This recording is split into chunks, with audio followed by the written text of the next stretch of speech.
everyone, it's Corey here, and normally we don't publish a new episode on a Saturday, but we've got a little birthday celebration going on today. Mel Brooks turned 100 today, which is just incredible. Long before Horror Heals, I had the chance to spend about an hour interviewing him, and to this day, it's my favorite interview I've ever done. I've interviewed a lot of people over the years, but getting to sit down with Mel was one of those I can't believe this is actually happening moments. I know most people think of Mel as a comedy legend, and of course he is, but horror fans owe him a huge thank you too. He gave us Young Frankenstein, which somehow manages to be hilarious while also being one of the best love letters ever made to the classic monster movies. And a lot of people forget he also produced films like The Fly. Mel's fingerprints are all over horror. So for his 100th birthday, I thought it'd be fun to dust off this interview and share it with you. I hope you enjoy it as much as I enjoyed being there. Hello. It's Mel Brooks at my flat here at Clover Studios in Los Angeles. Where are you calling from? Calling from the Bay Area, Oakland, California. Okay, is that where you live? Right outside of Oakland. I live on Alameda Island, which is right next to Oakland.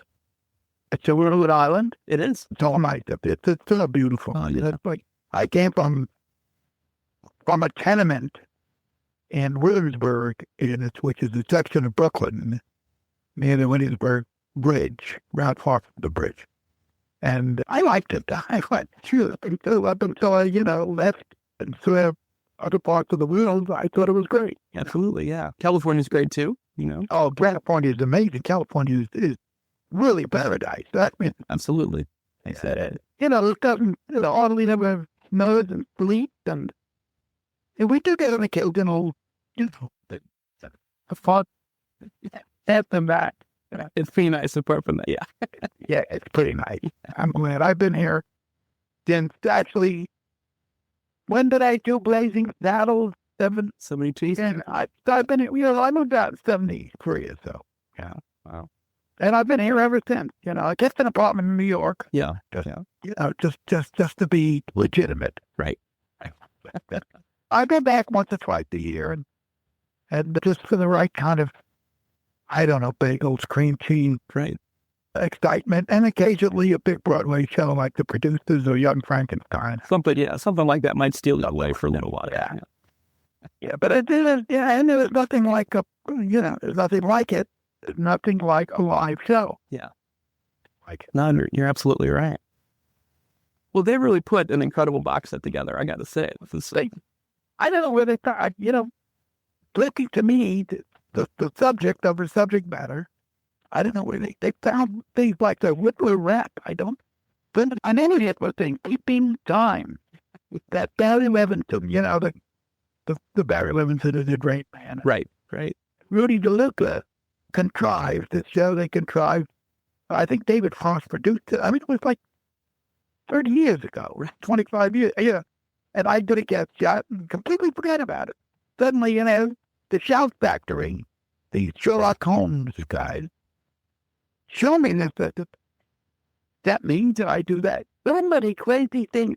And the weirdest thing they found, truly, the crazy and weirdest, bizarre thing that they uncovered was me with a guy called Fred Stone, who was a pitchman commercial guy for Milton Berle on the Texaco Star Chief Theater.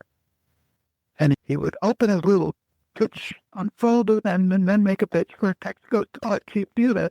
But that's where he'd have guest stars who did different things. And so there I am, 22 years old. He says, so you're a window washer and you're working on the Empire State Building. What's your biggest fear? And I say, Bridget. I can't believe it. I can't believe that's me. I can't believe I'm doing a crazy character. I can't believe they found it. I think we have a thing here in L.A. called the Penalty Center. It's kind of a museum of television broadcasting. Right. And they dove into it and they found it. It was just so.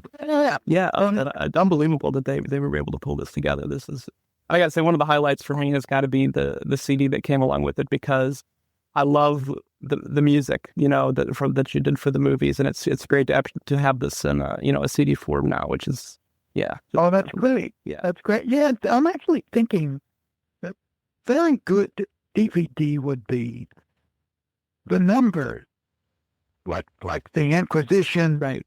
or Madeline Todd singing "I'm Tired," or just all the numbers that from speak time by Hitler, the big thing from the producers. Just put those numbers together in a DVD. Absolutely. That'd be an exciting. Yeah. Oh, some of those numbers get stuck in your head. I mean, the Inquisition was playing in my head 3 hours ago. That true? I'm thinking true. Wow. It's true. Things get stuck in my head, right? I was just listening to Anything Goes, and Ethel Merman was stuck in my head recently for a long time. I was just listening to the first recording of it. Oh, yeah. We have a very distinct singing voice, too, I think, which is, cranky and raspy, but I'm always in the middle of the note. You still like to sing? I do want to, but I still, I have a little red rubber pad, and I still practice my drum, That's great. little practice pad. I like music. I like, it's very important. Yes. I mean, it's like life-giving, that important. That's it. Music is correct. And then on the end, and it's late at night, there's a thing called NERTS on local station. Our local station is KCET. And I get these art videos for nothing. And sometimes you see TV, you can see Calypso, and there's June Carroll, who we're going to show that I wrote a sketch for, called New Faces 1952. They made a movie of New Faces 1952. Hey. It was a review. And in the box set, there was a sketch, my sketch that I wrote for Linda, Ronnie Graham, and Alice Goes Bleakwood. Satire, Death of a Salesman. I got a nice note from Arthur Miller. It was very, very nice about it. Oh, nice. And anyway, so in that, there was on television 2 in the morning, Julie Carroll singing Penny Candy, a song that she wrote with Arthur Siegel for this review in 1952. And it was really, I just did Penny Candy from New Faces. And I'm still alive. I'm still listening to it. It was amazing. There was a guy who wrote there, Clary, wonderful entertainer. He was in A Little Frenchman and came over, discovered by Eddie Cantor. And he was in New Faces at 52, became a good friend of Ronnie Graham's, and Ronnie got him into the show, and he was terrific. And he sang I'm in Love with Miss Blailgate, written by Ronnie Graham. And there it was. Wow. Another one, 2 in the morning, yeah.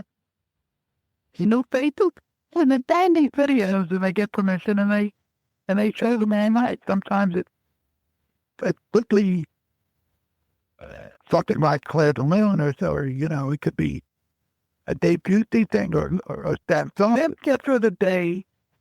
If I go through a whole day without music, I will tune into art at midnight and get my fill of something, either opera or some symphony or there's an incredible book never known to me by Shostakovich called Wits. The Wits. I never knew Shostakovich wrote a waltz. I always thought of it as some kind of Bach or Picasso-ish music, breaking the rules and doing some beautiful, dissonant, albeit stuff. Right. Shostakovich, one of the best ever. And here it is, kind of a beautiful traditional waltz. So here we are on music. We shouldn't be talking about music. We should be talking about me. We should, absolutely. Yeah. When did you start singing for audiences? When I was 7 or 8, I was in a place called Camp Sussex, New Jersey. Listen to this. We welcome you to Sussex Camp. We're mighty glad you're here. We'll send the air reverberating with a mighty cheer. We'll sing you in. We'll sing you out. With our praises, we will shout, hello, hello. The gang's all here, and you're welcome to Sussex Camp. Never been listened. And that was our song. And I was in, a chorus. 7 years old, singing in the chorus, was enjoying it, taking a bow. It was in New Jersey somewhere, and it was remarkable. I'd never been anywhere where there simply wasn't asphalt or cement. Right. I never saw a tree. There were no trees in Brooklyn. and in my neighborhood anyway. And then they sent me into this crazy garden spot in New Jersey. There was nothing but trees, and a lot of them had crab apples, and I was sick as a dog many times. Couldn't resist. I'm telling you everything. Yeah. Well, I think my first exposure to her work was the TV version of Blazing Saddles that they showed on CBS, and they certainly cut a lot out. Oh, they did. They cut out the whole body thing. They had a horse's name or something. I mean, leave it up to some dope or prude, and they just take out things that are critical to the movie. Absolutely. But it was enough to get me inclined to start seeking the rest of the work out. And they left out the N-word. Actually, on this version, they did not. The one that I did one of the slides. Man, that's pretty good. That's pretty brave. If I do it on Broadway, and I've written a couple of new tunes, I don't know what I'll do with it now. I'll think about it. Yeah, that I would. Somebody said, "Well, you'd have to leave out the N-word." I said, "Don't be silly. I wouldn't do it if I let." Yeah, how could you do that show with me? I said the whole arc of the black sheriff is to be lowered by these rednecks, by these townsfolk. Absolutely. And they got it off by calling him N, Right. Exactly. So that would be something to see. I mean, that's... Well, it tends to be a call. I mean, it's... Yeah, exactly. So like somebody say, our town is turning into shit. The Battle of Rockaway shit, or that's called. And then like gorgeous Dietrich takeoff that Madeline Kahn did with I'm Tired. Right. But also had great stuff in it. So yeah, it's definitely ripe. It's ripe for the stage. Let me tell you a secret. There was a singer who was very, very popular in the 60s. Really popular. 60s and somewhat in the 70s. And his name was Frankie Lane. Mm-hmm. And he was kind of used in very big westerns to sing the theme song. Right. So I want everything to be kind of authentic so I can have fun with it. Sure. I asked him to sing Blazing Saddles. He finished singing it. I thought it was something like, that is a great takeoff. I mean, that is the most beautiful satiric, And I realized something. You're going to do a takeoff of something like Young Frankenstein. Yeah. You better stick close to the James Whale classic version and not bend it too much. Right. Or it becomes silly. And it doesn't have the beauty or the stature that brought you to the original, that made you excited about it. Right. Absolutely. You got to get close to the good stuff, Now, when did you ever stop and whose behalf was it? The Shout Factory asked you to listen to it? I heard about it and reached out to Shout Factory to take a look at the set because I just as I mentioned, I was probably 8 or 9, when I first saw Blazing Saddles, and then of course Young Frankenstein came soon after that. How do you even know that we referred to it Blazing Saddles? I'm sure. Even though the Western cliches and all that, the stuff we would, making fun of. I watched a lot of Westerns, the stuff with my grandfather, so I think maybe a little bit of that started to sink in there. And it's been unconscious, memory. So, it could be the white hats, the black hats, the horses. Yeah, I don't know where exactly it sunk in, but I do remember I watched it enough because we recorded the TV version. I watched it enough over and over that at night when we would go to bed, when my little brother and I still shared a room, we would go to sleep, and I would try to recite the movie. I would sing, started off with singing Blazing Saddles, and I would try to go through as many scenes as possible till we fell asleep. Wow. Bless you. Great. That's beautiful. I don't know. Thank you. That's just kind of to give you a little inkling of where, my creation, Yeah. You're developing your little nuts. Well, I don't do it anymore. Yeah. We don't get oversized to get to sleep. Not anymore. That's good to know. Yeah. But anyway, it's wonderful. You know that I'm on HBO tonight. I saw I read about what that was. Video Magazine, Entertainment Weekly had a little snippet in there that was going to be on tonight, so that's going to be exciting to see. Yeah. Yeah, I'm being interviewed by one of my best friends in the world, a guy that is the creative director of the BBC, actually. That's marvelous. We always grew up together. He came out here when I was doing, I think it was History of the World. And he did, he did a kind of a documentary on me for BBC, a show called Arena. And it's in the box set. It's cool, but I thought I was taller. Yeah. And it was good. It was funny. He's very bright. And he's a pleasure to talk to. And he elicits great stuff. He kind of made it, it's like smelling stuff like fruit. Like getting a waft of something, an aroma, and going back, writing a whole novel about it. He gets that out of me. He's great. So, and that and the video interview tonight. Yeah, a lot of good stuff. not just for laughs, but for kind of actually the history of time and moment. Absolutely. No, I find that stuff very fascinating, just to hear a little bit about where these things originated, that we're so, we know them so well, but sometimes it's nice to hear a little bit of a taste of where they... Yeah, I haven't put that in the box set. It's type about, there are 5 DVDs, right, I think, and 1 CD. And at the end, Steve Haberman, who helped me put it together, Steve Haberman and Rudy DeLuca are 2 accomplished writers, and Rudy DeLuca is a great character actor. He played J. Paul Getty, and why would I think he goes crazy because he thinks he has more money than I do. They slap each other in the street. It's crazy. But he's a wonderful writer. He wrote for the Tel Burnett show, and it's one of the greatest sketches in the world there. So there's Rudy and Steve, and they put together a lot of the editing that came into this set. Sure. I really have to give them both credit for organizing. And one of the greatest things they did was they got to me and the only continuity of Mission God to the insanity is that at the end of each disc, I spend 15 or 20 minutes, and it's called Man's Movies, and I talk about why I got into movies, what the movies were, and all my memories vis-a-vis those movies. Right. So, and at the end of each disc, there's Mellow's movies, and it really got it binds the whole from doing it. A nice capper for sure. Yeah. You told the story many times before, but for what I was trying to think of the really unforgettable moments, today I was putting some questions together.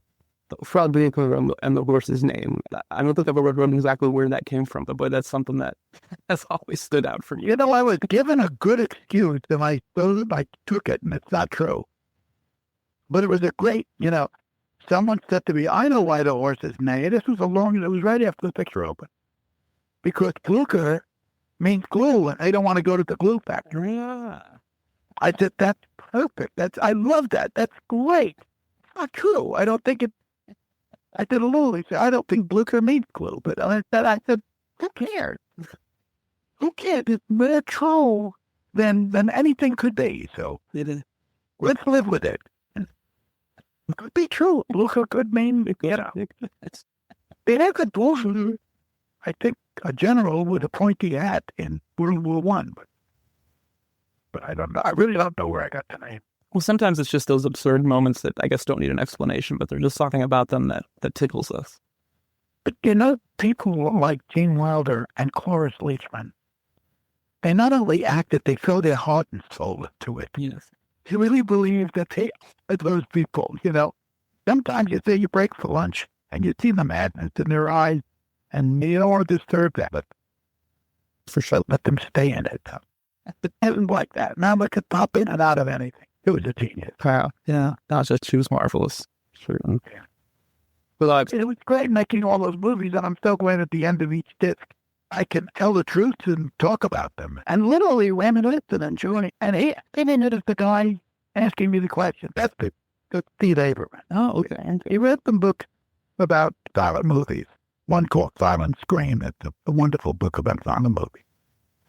And so it was good. It was a good experience, putting all this stuff together. But then I said, maybe I shouldn't do this. I don't want to be over.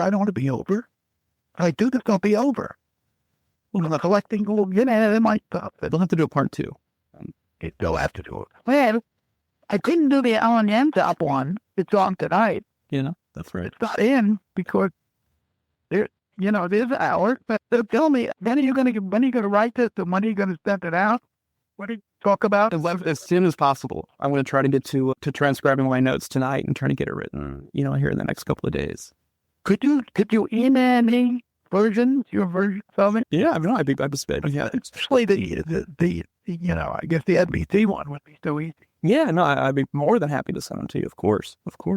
Okay, I'm going to give you my email right now. Okay. Ready? Yes.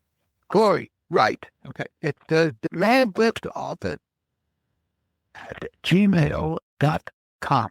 Okay. Now, could I add? Wait, you must have one or two questions because I talked to. That's all right. Well, no, as I mentioned, I was thinking about some of these unforgettable moments and how they came to the end. Another one that just jumped out at me was for To Be or Not to Be when you burst into the tavern as Hitler. I think that was that's the reaction. You're right. Yeah. The silly look proud of out into the beer was great. Yes. Absolutely. I think that's when that song that maybe is not the prose sound is sung as loudly as A Blazing Saddles or Young Frankenstein, but that's another one of those that I've had to watch, over and over and over again. I'm so glad you like it because I love it too. I mean, that was the last, chance or the very last chance was when we did the Larry David show together. Right. But that was one of the few movies we did, and it was just very precious to me. I would imagine it is, yeah. Well, I mean, you've got a match for picking leading ladies, that's for sure. Yeah, they're real good. They're all real good. Well, I mixed, and I think because Gene Wilder married her and I couldn't get her was Gilda. Yeah. God bless. Yeah. She was so great. Oh, yeah, absolutely. But I did all right. I think you did well. I think you did really well. What are your chats like with Carl Reiner when you guys get a chance to catch up these days? Well, that's been really a lot. He said things like, I have an itch at the back of my neck, and it comes on midnight every night. But the movies that we like, there's some, Carl is going to be 91. He's still with it. His mind is still clear as a bell. He's just wonderful. He said we like movies that say, secure the perimeter. Yeah. And we don't want a good movie. We left the year secure the perimeter. So we'll watch, it'll be either a James Bond movie or the Bourne legacy, Bourne movies. But we'd have stuff like that. And we actually usually in those movies, we like our other line. We like to hear, try to get them read. But don't read them at tickles up. It's still into a lot of movies. A lot of detective movies, a lot of cop movies, a lot of running. Try with the red. So we hear that, and it's doing that. Okay, sure. We know we're in the right kind of movie. When was the last time that you laughed uncontrollably? Oh, that's pretty good. Uncontrollably. I think I was watching Sonia Annie. You ever hear Sonia Annie? I haven't. She was the ice skater. She was the 20th century pop star who did 30s and 40s. And in her movies, the comedy relief was carried by the Rich brothers. Hell. Yeah. You ever hear the Rich brothers? I come to the Rich brothers, yeah. Yeah, they usually were the comedy relief in Fox movies. And I think Harry Rich. But by the way, I put Harry Rich. The Rich brothers, Harry, Al, and Jimmy. And Harry Rich was maybe the funniest guy that ever lived.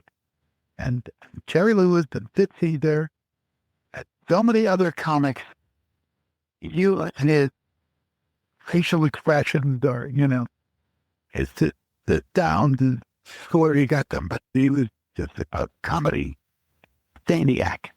And he was very funny. He did something about a gypsy reading tea leaves, and Carl and I lost it. Rolling around on the floor. We couldn't get.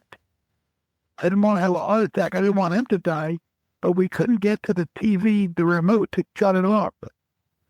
And I said, "This is it. This is how we're going to die." Uncontrollably laughing at Harry Rich and I find it, in strange positions on the floor.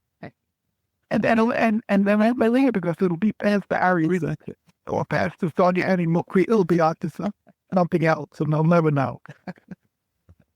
but we were out of control. It's literally out of control. You got to see the Ritz Brothers with some of those movies. Absolutely, yeah. No, Here were 20th century fast movies. Look up the Ritz Brothers. Usually in a Sonia S-O-N-K-Haney, H-E-I-N-I-E or something. She was, I don't know what, I getting Olympic champ, and then they made her as Donut. So she did a few movies for them. And they were, I forget the other movies they did. They did maybe the fuck. Have kind of the comedy relief. I'm definitely have quite a bit about Harry Ritz. So yeah, but I remember some. If you see the Silent Moon, you will see him. And he steps out of a dealer shop. And the window, the dealer has kind of a brown paper mock up the way they used to do in Paris when they made suits. And they did stitching, and they showed you the underneath suit, how a suit is crafted. Right. There's stitching, there's brown paper, and there's cardboard, there's sometimes leather and sometimes suede. I mean, it was just crazy. And it's just a display bottle in the window.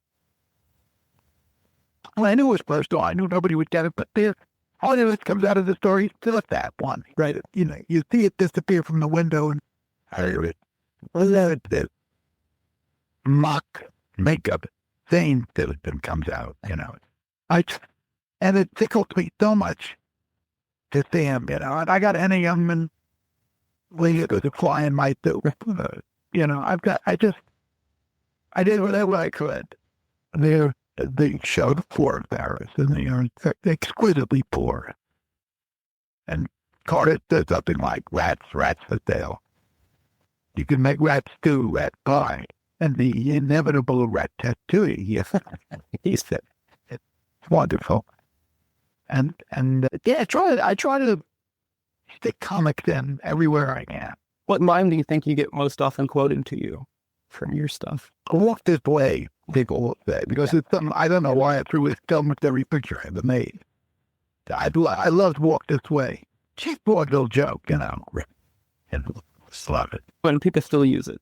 I think that, but I love that more than anything. I think Neil Pauly is currently using that on his drag race show. Really? This says Walk This Way, and then he does like a silly walk, and then no. Yeah, I love it. I love it. I think that's so great. Yeah. Most people shout out, Walk This Way. Do you remember when you learned how important the laughter can be for healing?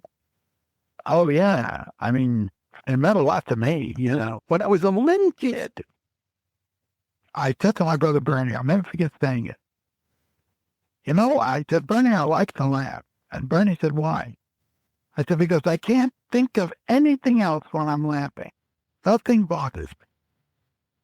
So, I mean, I remember saying it. Yeah. So that, I don't know how I knew that, but I knew that laughter was that important. Oh, that's something important I think we should always try to remember. Yeah. You can't think of anything else when you're laughing. You're right. So, you know, and there's a lot of lousy things and bad things to think of. Makes your mind just drift in that direction. Absolutely. So I have to know, has your son helped you prepare for the oncoming zombie onslaught? I didn't know you know that night. Of course, yeah. I checked them up when we were doing Young Frankenstein up at Seattle before we brought it to New York. I checking into a hotel, Marriott or something, and I signed my name, and the girl behind the desk said, Mel Brooks. Mel Brooks. Your son of neck. She said, I know that. She said, you're seeing, I am a fan. Yeah. But they're not fierce. Yeah. You know? They're not iron filings to a magnet. They're not crazy, you know? But it's fans. It's boy, yeah. Really devoted, you know? And they're just as crazy as these because they ask him, he goes to colleges and universities, you know, these smart kids, and he lectures, and then he tells me, he gets questions like, did if someone made a movie where the zombies move faster than it's supposed to? Yeah. And back that he's getting letters demanding, saying to him, what are you going to do about the fact that they've got zombies running? But what are you going to do about it? And Max says, I don't know. I can't do anything about it. I'm just the author of the book. That have nothing to do with the editing of the movie or the studio or, they want to make it move faster. I mean, it's their prerogative. They pay for it, You think, he's dead. He's doing fine. I mean, and I'm sure when the movie comes out, it's pretty cool. He's still number 8 or 9. He was 2 weeks ago on the New York Times bestseller list. And of course, when the movie comes out. That's with both books, with the zombie survival guide and World War Z. Amazing. Did they try to pitch you to direct the World War Z? No. Yeah, they needed one of those guys that directs, action movies, pop movies, gore movies. Right. Right. Those kind of directors. Sure. I make thought things. Yeah. Well, I think, with as much zombie stuff as we've had going on, I think we're probably right for some parody, some satire. Oh, yeah. Oh, sure. There will be some very, I'm sure of it. We'll mention that I mentioned the possibility of a Saddles musical, but is there a genre that you'd still like to tackle? I don't think there is. I think I've covered every film genre, I don't know what, there might be web genres, online genres that I don't know about, and there might be all other worlds that I could attack and make fun of, but I don't know about it yet. Well, now that we know that that they've sold the Lucasfilms and your rights that Lucas is going to take over Star Wars, maybe they'd might be time to look at a Spaceballs sequel. Well, I wouldn't want to. It was very good. Lucas was very good. Sent me a wonderful letter about the movie and, about thoroughly enjoying it. It was wonderful. And caused me no trouble. Of course, I was pretty bright. I did all the post-production work with ILM, with his company. Yeah. The show I didn't matter. And thereby, I think, preventing any animosity and bad blood. He was very happy. His company was the starting company. Very happy to get rid of all the work. And they did a great job. It's a wonderful movie. Yeah. As a matter of fact, it is my number 1 sales movie. The movie that they sell the most. DVDs or sell to cable. It's always playing, it's probably on a big screen somewhere in Peru, Probably. They like it all over the world, the Spaceballs. That seems to, I never lie, I figured it out. It took me a long time. And this is the father or mother and daughter, because it's about a princess. Right. Who's being forced to marry Prince Valium, a guy that she doesn't like. And finally gets to marry this guy, this Lone Star, the guy that she fell in love with. And I think that's the other shoe that I never dropped, to really make some money. Right. To get a princess blood story. But anyway, it works. And a lot of Brooklyn people sing it and buy it, so. Well, I think out of all of your memorable characters, my favorite still has to be the Governor Lepetame. I surely enjoyed playing him. Oh yeah, that was great fun, really. And we shot it up at Hopdale, up in the high desert, and we was kind of stuck together for like 3 weeks. So a lot of it is outdoors. So the indoors were shot at Warner Brothers in Burbank, but the outdoors were way up there, in the high desert.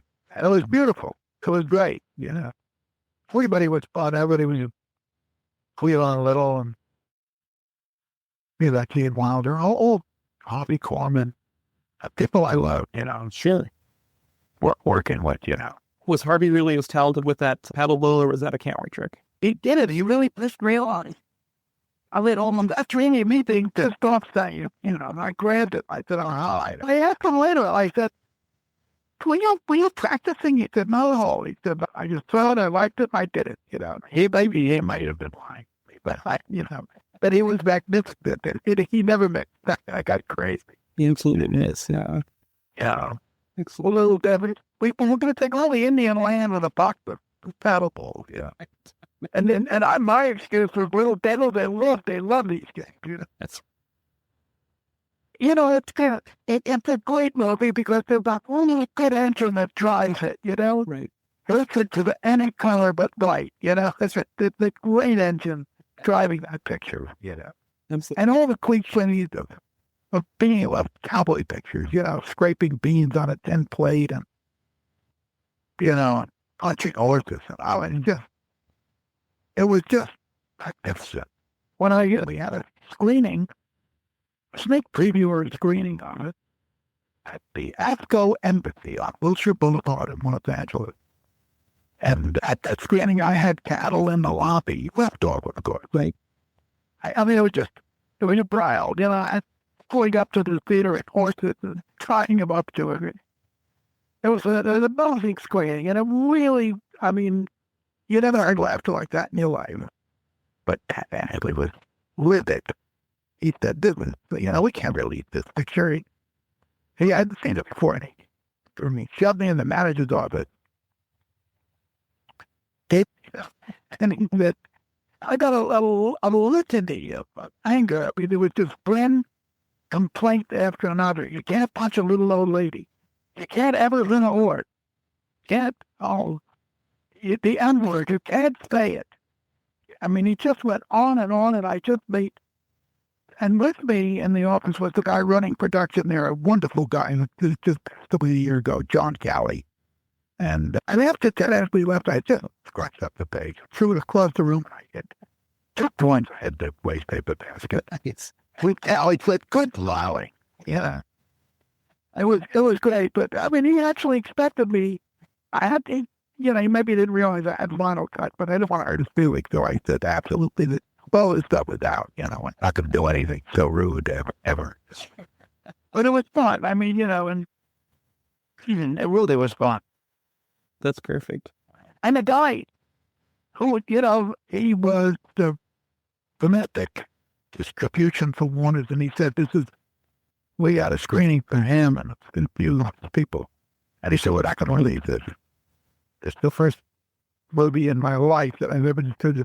We're just going to pay for it and eat it, and that's it. And Kelly again said, well, let's try New York, Chicago, L.A., just single theaters, more course once we got the print. And they saved it.